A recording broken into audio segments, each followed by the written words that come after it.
En 1855, David Livingstone est un explorateur aussi célèbre que flegmatique. Mais lorsqu'il découvre les chutes du Zambèze, il est tellement impressionné par leur puissance qu'il note dans son journal « Seuls les anges dans leur vol ont dû contempler des visions aussi magnifiques que celle-ci ».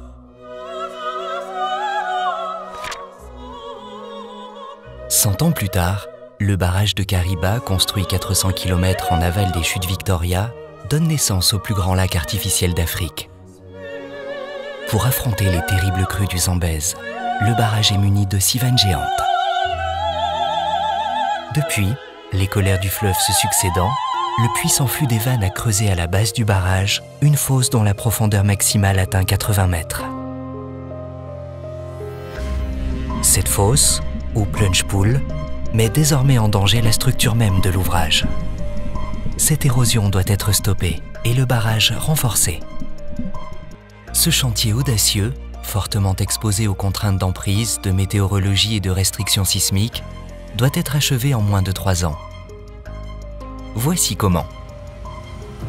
En vue de l'assèchement du chantier, le lit du fleuve doit être consolidé par des plongeurs, afin de supporter un barrage secondaire provisoire appelé bâtard d'eau.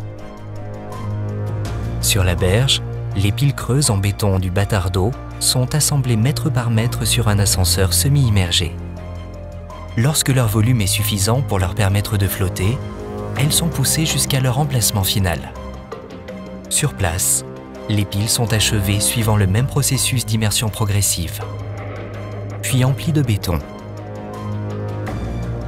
Enfin, des stop-logs métalliques sont insérés entre les piles, suivant le système de la berlinoise, fermant le bâtard d'eau et isolant le chantier au pied du barrage.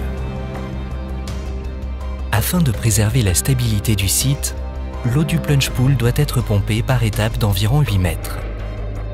Une fois mise hors d'eau, la roche est disloquée à l'aide d'explosions de très faible intensité, garantissant à la fois des secousses sismiques minimes et des blocs rocheux n'excédant pas 800 mm.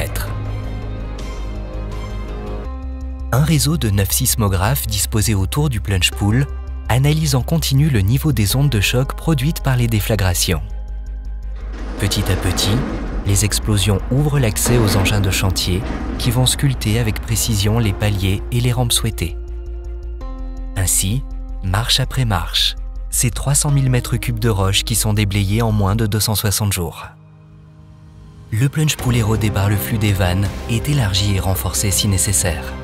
À la fin du processus, la pression de l'eau éjectée sur le sol sera divisée par 4. Des alpinistes, encordés depuis le sommet du barrage, descendent les 220 mètres de vide pour forer la roche et y placer des tirants métalliques.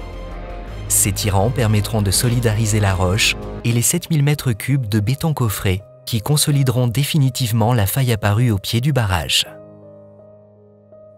Le plunge pool et la faille rénovée, le bâtard d'eau est totalement démonté.